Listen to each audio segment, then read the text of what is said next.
Okey, sekarang ni saya nak tunjuk bagaimana cara untuk kita nak tukar ataupun pasang dia punya penapis dia. Penapis punya filter dia. First kita buka penutup. And then kita cabut di bahagian ni. Ni buka bahagian ni. Pusing sajalah.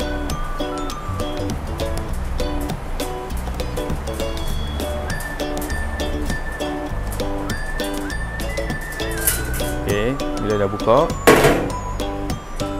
saya cabut dia punya muka atas.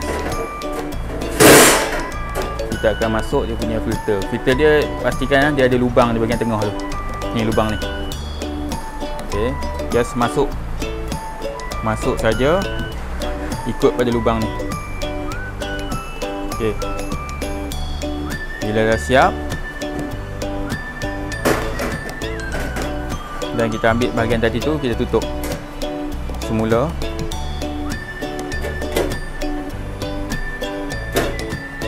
Pastikan dia masuk ikut dia punya ni lah. And then kita tutup balik dia punya piping untuk dia pump naik.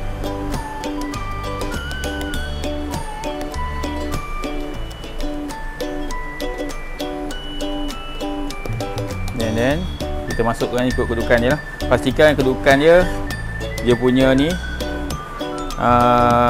batang L ni masuk duduk bahagian depan ni.